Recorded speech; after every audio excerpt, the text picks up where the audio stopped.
నమస్తే. Good evening Telangana. Vallanki ప్రోగ్రాంలో గోధులి వల్లంకి ఛానల్‌లో గోధులి ప్రోగ్రాంలో ఉన్నాం. ఈరోజు ఒక, ఒక సంచలనాత్మక విషయం గురించి మనం డిస్కస్ చేద్దాము. అదేంటి అంటే, మన తెలంగాణ రాష్ట్రంలో కాంగ్రెస్ గవర్నమెంట్ వచ్చిన దగ్గర నుంచి ఒక ట్రెండ్ నడుస్తుంది. ఏది వాళ్ళు 6 గ్యారంటీలు, 13 హామీలు ఏదైతే ఇచ్చిర్రో దానిపైన ఒక ట్రెండ్ నడుస్తుంది. ఆ ట్రెండ్‌లోంచి కొన్ని కామన్ ఫ్యాక్టర్స్ మనము ఐడెంటిఫై చేసినాము. ఆ కామన్ ఫ్యాక్టర్స్‌లోంచి అది ప్రజలకు ఎట్లా ఉపయోగపడతాయి, వాటిని ఎట్లా ఉపయోగించుకోవచ్చు ప్రజలు గూడా అనేది మనం బాగా తీవ్రంగా ఆలోచన చేసి నిజంగా బ్రెయిన్ స్టార్మ్ చేసినాక ఏది వాళ్ళు 18 గంటలు ఎట్లా పనిచేసిర్రో నేను కూడా అట్లా మనం కూడా అట్లా ఆలోచన చేసినాం. జనాలకి ఎట్లా ఉపయోగం చేయాలి దీన్ని చేస్తే ఒక ప్యాటర్న్ ఏం కనపడింది అంటే మనం ఫస్ట్ తీసుకుందాం. ఏది వాళ్ళ పథకం ఏంటిది అది? అలాగా గ్యాస్ సిలిండర్. అదే అంటే ఇవి మన పథకాలు ఏం జరుగుతుంది కామన్ చెప్దాం. ప్యాటర్న్ ఏంటి అంటే ఈ ఓటీపీ అని ఎందుకు పెట్టినామంటే, దీనికి తెలంగాణ ఈ చట్టం ఎందుకు తేవాలని మనం అడుగుతున్నామంటే దానికి గల కారణాలు ఉన్నాయి. ఈ కారణాలను అన్నిటిని కూడా గమనిస్తే ప్రభుత్వానికి వర్తించినటువంటి చట్టము, ఈ ప్రజాపాలన అని చెప్పుకుంటున్నటువంటి ఈ ప్రభుత్వం ఒక చట్టము ప్రభుత్వానికి ఏదో వస్తే ప్రజలు కూడా వర్తించాలి కదా. ఎగ్జాక్ట్లీ. ప్రభుత్వం ఏదైతే ఉపయోగించుకుంటుందో, ప్రజలను పాలన చేస్తుందో ఆ చట్టాన్ని ఉపయోగించుకొని ఆ మాటలు చెప్పి గద్దె మీద కూర్చొని ఏ విధమైన పరిపాలన చేస్తుందో ఆ పరిపాలకులు చేసినటువంటిది బాధితులు అనుభవిస్తారు. బాధితులు కూడా మాకు కూడా ఉంటే బాగుంటది కదా అనే ఆలోచనతోటి అడుగుతున్నటువంటి పథకం ఓటీపీ చట్టం కావాలని కొంతమంది నేపథ్యం ఏంటంటే ఎందుకు అంటున్నామంటే, ఈ ప్రభుత్వం డిసెంబర్ 7వ తారీఖు నాడు ప్రమాణ స్వీకారం చేసిన ఈ ప్రభుత్వము డిసెంబర్ 9వ తారీఖు నాడు అంతకుముందు చెప్పినటువంటి హామీలు మీరు వేసినటువంటి ఈ ప్రభుత్వం, ఈ ముఖ్యమంత్రి 2 లక్షల రుణమాఫీ చేస్తున్నది. ఆగస్టు 15కి వచ్చింది. అన్ని జిల్లాలలో ఉన్న దేవుళ్ళ మీద ప్రమాణం చేసిన తర్వాత మొదటి ఫెయిల్యూర్కు ఎక్కడి నుంచి తీసుకుందామంటే, దీనికి ఉన్న నేపథ్యం ఏంటంటే ఎగ్జాక్ట్లీ గ్యాస్ సిలిండర్ ప్రకటించారు. 500 రూపాయలు గ్యాస్ సిలిండర్ ఇస్తామని చెప్పింది ఈ ప్రభుత్వం ప్రతిపక్షంలో ఉన్నప్పుడు, వీళ్ళ ఎలక్షన్ హామీ. కానీ మొదటి నెలలో మినిస్టర్లు, ముఖ్యమంత్రి ఒక దగ్గర ప్రారంభించి ఒకటి షాంపుల్గా ఒక నెలకు సరిపోదు 16 కోట్లు 16 కోట్లు ఆ డిపార్ట్మెంట్కి ఇచ్చింది. అది అయింది, అమలైందంటే కాలే. లబ్ధిదారులు ఎంత 80 లక్షలు చిల్లర ఉన్నారు. అవును, ఒక 16 కోట్లు ఒక నెలకు సరిపోదు. కానీ అది ఎక్కడ ఉపయోగించలేదు. ఇచ్చిన మాట నిజమే కానీ ఉపయోగించలేదు, ప్రజలకు అందలే. అది షాంపుల్గా ఇచ్చినటువంటి అని చెప్పి ముఖ్యమంత్రి తెల్లారేమో ఏం ప్రకటన చేసిందంటే, మేము ఇది అమలు చేసినాం. రైట్. ఏం చేసిర్రు? 16 కోట్లు ఈ పథకానికి ఇచ్చినాము. ఆ 16 కోట్లు కూడా ఒక నెలకి. అది 84 లక్షలు పంచితే 80 రూపాయలు కూడా రావు. అయితే అది ఇచ్చినాము అయిపోయిందని పేపర్లో ప్రకటన ఏంది? 500 గ్యాస్ సిలిండర్ పథకము ఇంప్లిమెంటేషన్ అయిపోయింది అనేది వాళ్ళ పబ్లిసిటీ, వాళ్ళ ప్రకటన. 5-6 కోట్లు పెట్టి ప్రకటన ఇచ్చారు, మంచిదే. ఇది కానీ గ్రౌండ్ రియాలిటీ ఏంది? ఇది మొదటి వాళ్ళు చేసిన గ్రౌండ్ రియాలిటీ ఏంది? ఒకసారి ఇచ్చారు, అది కూడా అందరికి ఇవ్వలేదు.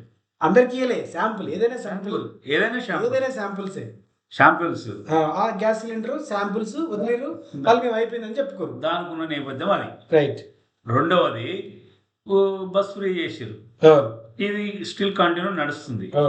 కానీ ఆ సంస్థకు ఈ రోజు వరకు దాదాపు 2800 నుంచి 3000 కోట్ల రూపాయలు బకాయి పడ్డది ఈ ప్రభుత్వం. నెలకి 400 కోట్ల రూపాయలు సుమారు గవర్నమెంట్ ఆర్టీసీకి పే చేయాలి. ఎందుకంటే ఈ ఛార్జీలు వస్తలేవు, జీరోలు కొడుతురు కదా, వాళ్ళు బతకాలి కదా, ఇస్తామన్నారు. అది ఒక నెల ఇచ్చినట్టు చూపించిరేమో వేసి బడ్జెట్లో పెట్టారు. యాక్చువల్లీ బడ్జెట్లో ఆర్టీసీ 400 కోట్లు అని పెట్టారు. అది ఒకసారి పెట్టారు. తర్వాత పేపర్లు ఏమి ఇచ్చారు? ఫ్రీ బస్ పథకం అమలు అయిపోయింది, డన్. కానీ ఇక్కడ జరిగింది ఒకసారి శాంపుల్ అయిపోయింది. ఇప్పుడు వాళ్ళు ఆ సంస్థకు 2800 కోట్ల వరకు బకాయి నష్టాల్లో ఉంది. ఈ ప్రభుత్వం ఇవ్వాల్సినటువంటి అవసరం ఉంది, బకాయి ఇస్తలేదు. వీళ్ళు చెప్పిన హామీ ప్రకారం బకాయి ఉన్నది. ఎగ్జాక్ట్లీ బకాయి ఉన్నది. బస్సు సంఖ్య తగ్గిపోయింది, కొట్లాటలు అయితే అందులో బస్సులు ఎక్కాలనుకున్న వాళ్ళకు ఇక రకరకాల సినిమాలు కనబడుతున్నాయి. అవును. సరే అది అట్లా ఉన్నాగా ఉమ్. ఈ రెండు పథకాలు ఇట్లా ఉన్నాయి. అవును. మూడో పథకం ఇంకో షాంపిల్ ఏం చేశారంటే ఉమ్. గృహజ్యోతి కింద 200 యూనిట్స్ ఉచితం ఇస్తామని ఎలక్ట్రిసిటీ రైట్. గృహజ్యోతి కింద పథకం ప్రకటించారు ఈ ప్రభుత్వం అవును. రాకముందు. అవును. వీళ్ళ ఎలక్షన్ హామీ. అవును. దీన్ని కూడా ఏం చేశారు, షాంపిల్గా ఆయా జిల్లాలలో ప్రకటన చేశారు. 6 జిల్లాల్లో 6 మంత్రులు పోయి ఆ మీటర్ ప్రారంభించి జీరో బిల్లు కొట్టి తీసి చూపించారు. అవును శాంపిల్స్ ఇచ్చారు. రైట్. శాంపిల్స్ ఇచ్చి పేపర్లో ఏంది వస్తుంది, 200 యూనిట్ల పథకం అమలు తెలంగాణలో. అవును. టిక్ అయిపోయింది. ఇది కూడా ముఖ్యమంత్రి ప్రకటన చేసింది. రైట్. 1 టైం శాంపిల్స్ పక్క పేపర్లో పెద్ద ప్రకటనలో అయిపోయింది, క్లోజ్, ఇంప్లిమెంటెడ్. ఆ పథకం కంప్లీట్ అయిన తెల్లారి చేసినాక ప్రారంభించిన తెల్లారి ఒక 5 నుంచి 10 కోట్ల ఖర్చు పెట్టి ప్రకటన చేసి కానీ 200 ఎలక్ట్రిసిటీ ఫ్రీ కరెంట్ ఎంతమందికి వచ్చింది? వీళ్ళు ప్రభుత్వం రాగానే ఏం చేశారంటే శ్వేతపత్రాలు విడుదల చేశారు. వీళ్ళకున్న నేపథ్యం చెప్తున్నాము. శ్వేతపత్రాలు ఇవాళ నువ్వు ఎంతమందికి ఇచ్చినావో శ్వేతపత్రం విడుదల అయ్యి, నువ్వు గ్యాస్ ఎంతమందికి ఇచ్చినావు, కరెంట్ ఎంతమందికి ఇచ్చినావు అంటే ఇక్కడ చెప్పాల్సింది ఏంటంటే 1 టైం శాంపిల్స్ ఇస్తున్నావు ఇక్కడ అంతే, అక్కడ పోయి అయిపోయిందని చెప్తున్నావు, పేపర్ అలా కొడుతున్నావు. అంటే 1 టైం పథకము ఓటీపీ అందుకే అంటున్నాం. 1 టైం పథకం నువ్వు ఇచ్చేసి శాంపిల్ ఇచ్చేసి కంప్లీటెడ్ అని పేపర్లో చాప అయిపిస్తున్నావు, గుద్దుకుంటున్నావు. ఇందులో మూడవది రైతు బంధు. రైట్. డిసెంబర్లో వేయాల్సిన ప్రభుత్వం రాగానే ఈ ప్రభుత్వం ఏర్పడక ముందే 7,800 కోట్ల అకౌంట్లో ఉండే. రైట్. అవి రైతు బంధుకి ఇవ్వాల్సినటువంటి అవసరం ఉండే. ఆ టైంలో నాట్ల టైంలో ఇవ్వాల్సి ఉండే. నువ్వేం చేసినావు, కోతల టైంలో ఇచ్చినావు. ఎప్పుడు ఎందుకు ఇచ్చినావు? అప్పుడు పార్లమెంట్ ఎలక్షన్ల ముందు ఇచ్చినావు నువ్వు. అప్పుడు ఇప్పుడున్న ప్రతిపక్ష పార్టీ మేము కంప్లైంట్ చేయమంటే నువ్వు అప్పుడు రైతు బంధు ఇచ్చినావు. నువ్వు రైతు భరోసా అన్నావు. రైతు భరోసా ఇవ్వకుండా నువ్వు కుప్పలు చెప్పినటువంటి నీ రైతు భరోసా 15,000 ఇస్తున్నావు ఎకరానికి, అది ఇవ్వకుండా రైతు బంధుని కంటిన్యూ చేసినావు. రైతు బంధు రాకపోతే ఏం చేయమన్నావు? రైతు బంధులో కూడా అందులో కూడా దాదాపు 5 నుంచి 10 లక్షల మందికి ఎగ్గొట్టిండు. అది ఇక్కడ ట్రిక్ ఏంటంటే గ్యాస్ సిలిండర్ ఇచ్చినా అన్నావు, రాని వాళ్ళకి ఏం చేయమన్నావు, పోయి కంప్లైంట్ దగ్గర ఎంఆర్ ఆఫీస్ కంప్లైంట్ చేసుకోన్నావు. తర్వాత ఇదేంటిది కరెంట్ రాకపోతే ఏం చేయమన్నావు, దగ్గర ఉన్న కరెంటు సబ్స్టేషన్ దగ్గర పోయి కంప్లైంట్ చేసుకోన్నావు. ఈ రైతు బంధు ఏమన్నా దగ్గర పోయి ఎంఆర్ఓకో లేదా ఎలక్ట్రికల్ ఆఫీసర్ ఏడీకో చేసుకోమన్నావు. అంటే శాంపుల్ ఇస్తున్నావు, నువ్వు అయిపోయిందని చెప్తున్నావు, కంప్లైంట్ చేసుకోవాలి. సేమ్ ఇవాళ రుణమాఫీ 69 లక్షలు రిజిస్టర్ అయినటువంటి ఈ రాష్ట్రంలో రైతులు పాస్బుక్లు కలిగినటువంటి ప్రజలు ఎంతమంది అంటే 69 లక్షలు. నువ్వు సెలెక్ట్ చేసింది ఏంటంటే 29 లక్షలు. ఇది బడేబాయి లెక్క ప్రకారం ఆయన ఫాలో ఇన్స్పిరేషన్ నీకు ఆయన ఫాలో అవుతుందని చెప్పినావు, బహిరంగంగానే చెప్పినావు. సరే బహిరంగంగా అవుతుండే. ఇప్పుడు ఆ 29 లక్షలలో 11 లక్షలకు బిలో 1 లేకున్న 11 లక్షలు అని చెప్పారు. బిలోకున్న 1 lakh ఉన్న వాళ్ళు కాదు, వీళ్ళ దగ్గర డబ్బులు లేక ముందు 11 లక్షల మందికి ఇస్తాం. అదే బిలో ఉంది. పోనీ ఈ 11 లక్షల మందికి అని వచ్చిందా అంటే లేదు. ఏం చేసినావు ఆ రోజు? మన గురువారం రోజు మీటింగ్లు పెట్టి ఆన్లైన్ మన వీడియో కాన్ఫరెన్స్లు పెట్టి శాంపుల్స్ వెళ్ళాం. ఆడికి ఎల్లకి పుల్లకి మల్లకి వచ్చింది, ఎల్లకి వచ్చింది, పండగ చేసుకో, మంచి పాశం వండుకో తినాలి, అయిపోయింది.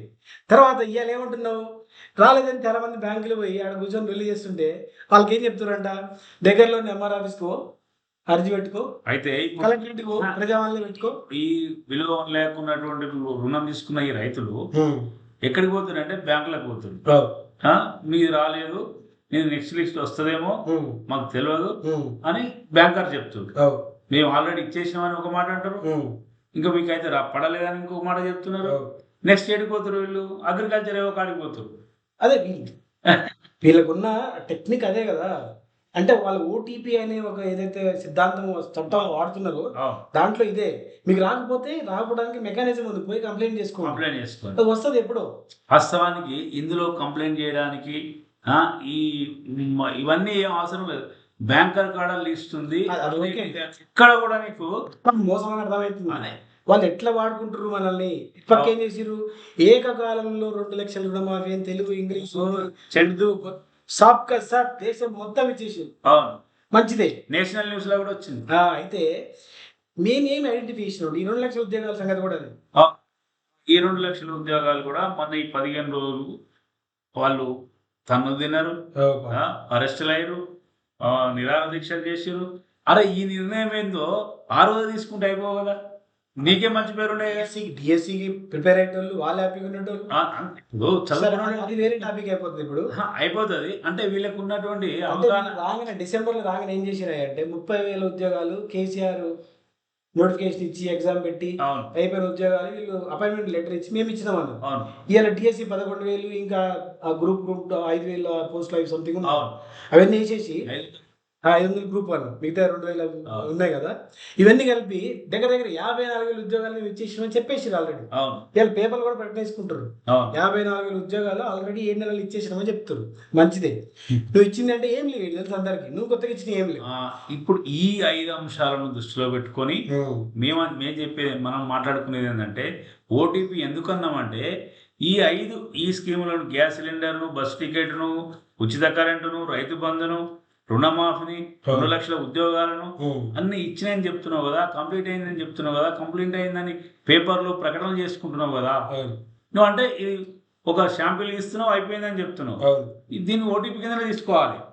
నువ్వు శాంపిల్ ఇస్తున్నావు, స్టార్ట్ చేసి శాంపిల్ అయిపోయింది, నువ్వు స్టార్ట్ చేస్తున్నావు, శాంపిల్ ఇస్తున్నావు, అడిగిపోయి అయిపోయిందని చెప్తున్నావు. సరే చెప్పినావు, మేమేమంటున్నాం అంటే మాకు కూడా అవకాశం ఈ పథకాన్ని ప్రజలకు కూడా వర్తింపజేయి. ఫర్ ఎగ్జాంపుల్ ప్రాపర్టీ బిల్ ఉంది, నువ్వు ఎంజాయ్ చేస్తున్నావు కదా, కుర్చీలో కూర్చొని ఈ పథకాలు అమలు చేసుకుంటా ప్రజలకు మీ ఇస్తున్నా చెప్పుకుంటున్నావు కదా, మాకు కూడా మేము కట్టే ట్యాక్స్లకు మా ప్రాపర్టీ ట్యాక్స్, మా కరెంటు బిల్లు, మా బ్యాంకు రుణము, ఏదైనా గవర్నమెంట్ కట్టే దాంట్లో మాకు కూడా ఈ స్కీమ్ ఓటీపీ స్కీమ్ మేము మాకు 5,000 ఉంటే మేము 1,000 రూపాయలు కడతాం, సంవత్సరం మొత్తం కట్టుకుంటుంటాం, ఇస్తాం, సంవత్సరం మొత్తం కడతాం, మా ఇష్టం అది. మేము కూడా అయిపోయిందని చెప్పుకుంటాం, మా బుక్ లో రాసుకుంటాం అంతే, ఇది అయిపోయింది. కానీ మీ బుక్ లో మీరు మీ సంవత్సరం రాసుకోండి, మా బుక్ లో ఓటీపీ ప్రకారం, ఈ ఓటీపీ చట్టం ఏంటంటే 1 టైం పథకం కాబట్టి మీకు ఎట్లయితే వర్తిస్తుందో మాకు కూడా అవకాశం ఇవ్వండి. ఎందుకంటే మీకు లక్షల కోట్ల బడ్జెట్ ఉన్న గవర్నమెంటే ఈ ఓటీపీని వాడుకుంటుంది, మేము బచ్చాలము, బడుగు బలైన వాళ్ళము, సామాన్యులు. ఈ రాష్ట్రంలో దాదాపు 90% ఉన్నట్టు బడు బలహీన వర్గాలు. ఈ ఓటీపీ పథకం వల్ల మొత్తం ఎంత బాగుపడుతుంది స్టేట్. నిన్ను 100 ఏళ్ళు నిన్ను సీఎం వస్తారు అంతే కదా. ఈ పథకం ఇంప్లిమెంట్ చేస్తే గవర్నమెంట్ ఎట్లయితే హ్యాపీ ఉందో ఓటీపీ ద్వారా, ఈ ఓటీపీని మాకు కూడా ఇవ్వాలి, వర్తింపజేయాలి, ఈ చట్టం చేయాలి. స్టార్ట్ కాగానే నువ్వు ఎంజాయ్ చేయండి ఈ చట్టాన్ని, ఈ మాటలను, ఈ పరిపాలనా విధానాన్ని ప్రజలకు కూడా వర్తింపజేస్తే వాళ్ళు కూడా హ్యాపీగా ఉండే అవకాశం ఉంటుంది. కాబట్టి ఈ ఓటీపీ అనే చట్టం ఏదైతే ఉందో దాన్ని ఇమ్మీడియట్ గా ఈ అసెంబ్లీ ఎలక్షన్ మన మీటింగ్ లోనే, అసెంబ్లీ సెషన్ లోనే చట్టం చేయాలి. చట్టం చేయాలి. మీరు ఏ చట్టం వద్దురా భయ్, మాకు ఏం అవసరం లేదు, ఓటీపీ ఒకటి చేయాలి అంతే. ఈ ఒక్క చట్టం చేస్తే ఇక మిమ్మల్ని అడిగితే మీరు మమ్మల్ని అనేది, మేము మిమ్మల్ని అనేది లేదు. మీరు ఏ ప్రకటన చేసుకోండి, ఏమైనా చేసుకోరు, మేమేమైనా చేసుకుంటాం. ఏది అంత ఓటీపీ లోపలి పని చేద్దాం మనందరం. కానీ మిత్రులారా సీరియస్గా ఆలోచించండి, ఇది ఒక రకంగా మీరు అనుకోవచ్చు ఏంది ఎటకారం జోక్ అనుకోవచ్చు. ఎక్కడుంది ఎటకారం, ఎక్కడుంది చెప్పండి. 4గురికి రుణమాఫీ ఇచ్చి 2 లక్షలు ఇచ్చేసినామని పేపర్లు వేసుకుంటే ఎటకారం అది కరెక్టా? అది కరెక్ట్ అయినప్పుడు మన చిన్నోళ్ళు మనం చేసి తప్పే ఉన్నది. ఒక ప్రభుత్వమే చట్టబద్ధ పాలన చేయమంటే చట్ట వ్యతిరేక పాలన చేసుకుంటూ ప్రజలను చాలా బిచ్చగాళ్ళలాగా చూస్తూ ఎర్రే అసలు వీళ్ళకి ఏం తెలియదు అన్నటువంటి ఉద్దేశంతో చూస్తూ ఇంత మోసకారి అబద్ధాల మీద మోసాల మీద మాట్లాడుతున్నటువంటి ఈ ప్రభుత్వం మనం ఎందుకు అడగకూడదు? వ్యవస్థ అట్లా నడుస్తున్నప్పుడు మన వ్యవస్థను ఫాలో చేద్దాం. వ్యవస్థలో భాగమే మనం కూడా ఫాలో చేద్దాం. అది యథా రాజ తదా ప్రజ. రాజుగారికి ఓటీపీ వర్తించినప్పుడు మనకు కూడా వర్తించి మనం ఓటీపీ కోసం పోరాడదాం. మనకి ఏం వద్దాపా పథకాలు ఏం చేయాల్సిన అవసరం లేదు. మనం ఓటీపీ ఇచ్చే వాళ్ళకి నెక్స్ట్ టైం చూస్ చేసుకుందామా వద్దా? ఈసారి 5 సంవత్సరాల టర్మ్ని ఓటీపీ కోసం పోరాడదాం. మనం ఓటీపీ తెచ్చుకుంటే మన జీవితాలన్నీ సాఫ్. మనం అడిగేటోళ్ళు లేడీగా కరెంట్ బిల్లు, పవర్ బిల్లు ఇవన్నీ మనమేమో టైం కట్టాలి, కట్టకపోతే ఫైన్ వేయాలి. ఆడేమో రూపాయి ఇచ్చి 100 రూపాయల ప్రచారం చేసుకుంటాడు, అయిపోయింది అంటాడు, అబద్ధం చెప్తాడు. మనం చట్టబద్ధం చేద్దాం దాన్ని. అబద్ధాన్ని అబద్ధం అంటా నిజం అంటా పక్కన పెడితే ఆ పద్ధతి ఏదైతే ఉందో దాన్ని చట్టబద్ధం చేస్తాం. వచ్చే అసెంబ్లీ సమావేశాల్లో, శీతాకాల అసెంబ్లీ సమావేశాల్లో వర్షాకాలం అసెంబ్లీ సమావేశాల్లో ఈ ప్రతిపక్ష పార్టీ కూడా ఈ ఓటీపీ గురించి ఆలోచన చేయాలి, చట్టబద్ధం చేయాలి, చట్టబద్ధం చేయాలి. మనందరూ ఇంకా వీళ్ళ యొక్క నీతి మారినటువంటి ఈ పనులను ప్రజలకు కూడా వర్తించాలి. 100% కదా. నీ తెలివితేటలలో మమ్మల్ని కూడా బాగుపడాలి. మిత్రులారా, ఈ ఓటీపీ అనే దానికి ఈ కారణాలు సరిపోతాయని మేము అనుకుంటున్నాం. 100% మీరు మీరు ఆలోచన చేయాలి. మీ అభిప్రాయం కూడా చెప్పండి. ఇందులో ఏమైనా తప్పు ఉన్నదా, ఎటకారం ఉన్నదా? ఇది సీరియస్ గా ఆవేదనతో చెప్తున్న మన ఆలోచన. ఇది ఉట్టికే రాలేదు, వాళ్ళని చూసి నేర్చుకున్నాం మనం. కాబట్టి మనం అడగడంలో తప్పలేదని నేను అనుకుంటున్నాను. చూద్దాం, ఈ అసెంబ్లీలో పెట్టరా చూద్దాం. ఇది ఒకటి. రెండవ అంశము, ఈ రోజే ఉండే ముఖ్యమంత్రి గారు ఢిల్లీ పోయే ప్రోగ్రాము రేపు వాటికి వాయిదా ఉన్నట్టుంది. ఇక ఆయన మళ్ళీ లోన్లోకి పోతున్నట్టుండు. ఈయన రాహుల్ గాంధీ అని చెప్పడానికి పోయి అక్కడ అమిత్ షా కలుస్తాడు, మోడీ కలుస్తాడు, కాంగ్రెస్ కంటే బీజేపీ కలుస్తాడు. ఏమనంటే పరిపాలన కోసం కలుస్తున్నా అంటాడు. సరే, ఆయన 10 ఏళ్ల నుంచి ఏం పరిపాలన చేసి ఈ రాష్ట్రాన్ని ఉద్ధరించిండో, ఇప్పుడు నేనే ఉద్ధరించమని అడుగుతున్నాడు. ఈయన ఉద్ధరించామని అడుగుతున్నాడు. ఆయన ఏం ఉద్ధరిస్తా అని చెప్తుండు, అవేమి బయటకు వస్తలేవు. అదే మొన్న రైతు రుణమాఫీకి ఇస్తాను ఇచ్చినట్టు లేరు, దానికోసం పోతున్నట్టు అనిపిస్తుంది నాకు. వాళ్ళు మామూలుగా ఈయనకేమి ఇయ్యాడు. ఇక ఆయన లైన్లోనే ఉన్నాడు. ఆయన ఇంకొక ఆయన ఈయన జాగలేనట్టు ఢిల్లీలో మీటింగ్ పెట్టినాడు. ఇంకొక ఆయన మీటింగ్ పెట్టింది. ఎవరు? ఈ రాష్ట్ర ఉత్తమ్ కుమార్ రెడ్డి అనే ఇరిగేషన్ శాఖ మంత్రి NDSC అని కలిసి, నేషనల్ డ్యామ్ సెక్యూరిటీ సేఫ్టీ అథారిటీని కలిసి ఆయన ఈ పనికి మాలిన ప్రాజెక్టు కేసీఆర్, హరీష్ రావు వీళ్ళంతా కలిసి కమిషన్ కోసం కట్టినటువంటి ప్రాజెక్ట్ అని ఈ రోజు మాట్లాడుతుంది. అది తలకాయ ఉందా లేదా? ఎక్కడ మనుషులు ఉన్నారు వీళ్ళు? అరే ఆడ నీళ్ళు పోతున్నాయిరా బాబు, దాదాపు 90,000 క్యూసెక్ల నీళ్లు సముద్రంలో కలుస్తున్నాయి. నువ్వు అది నిజంగానే నీ NDSA ఈ దేశంలో ఈ డ్యామ్ సేఫ్టీ అథారిటీ ఎక్కడ కూడా రిపోర్ట్ అయినటువంటి ఈ దద్దమ్మలు, ఈ మూర్ఖులు అనొచ్చు. ఇలా ఏం పెద్ద తప్పు పట్టాల్సిన పని కూడా లేదు. ఎందుకంటే 2012 చూసి రిపోర్ట్ ఇచ్చి 40 సంవత్సరాల క్రితం కూలిపోయిన గుజరాత్ లో ఈ రోజు వరకు షిఫ్ట్ రిపోర్ట్ డ్యూటీ ఏంది? జీతం తింటుండే వీడు. ప్రజలకి కదా, ప్రజల సొమ్ము కదా. అదే మీకేమో ఒక రకమైన చట్టం వర్తిస్తుంది. మీరు ఏదైనా మాట్లాడచ్చు, మీరు ఏదైనా చేయొచ్చు. అన్నిట్లో కనపడే పుష్పటం కనపడే ప్యాటర్న్ అదే. అన్ని శాంపుల్స్ మోసం అంటావా, శాంపుల్ అంటావా? నేను ఇస్తామంటాం, మేము ఇస్తాం. ఎప్పుడు ఇస్తాం తెలియదు, శాంపుల్ ఇస్తాం, అయిపోయిందంట. ప్రజలకు కూడా వర్తింపజేయాలని ఈ ఇరిగేషన్ శాఖ మంత్రి కాపర్ డామ్ కట్టి నీళ్లు తరలించరా బాబు అంటే పనికిరామాలిన ప్రాజెక్టు. అదేమో కేసీఆర్ ఇల్లు సొంతదా? సేమ్ సొల్లు డైలాగు అది. దాంట్లో ఉండదు. ఇంకెన్ని సంవత్సరాలు మీరు? ఎంత దరిద్రం అంటే. అందుకే కదా పీపీటీ అప్పట్లో కేసీఆర్ పీపీటీ ఇస్తాడు పారిపోయారు అసెంబ్లీలో. మరి రేపొచ్చి మళ్ళీ పీపీటీ ఇస్తాడంటే మళ్ళీ ఏం చేస్తారు?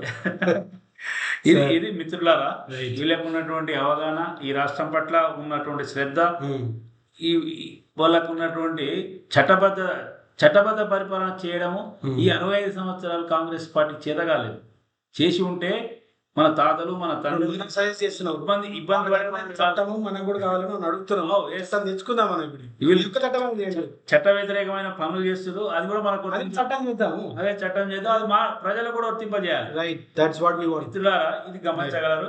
నమస్కారం. జై తెలంగాణ. జై హింద్.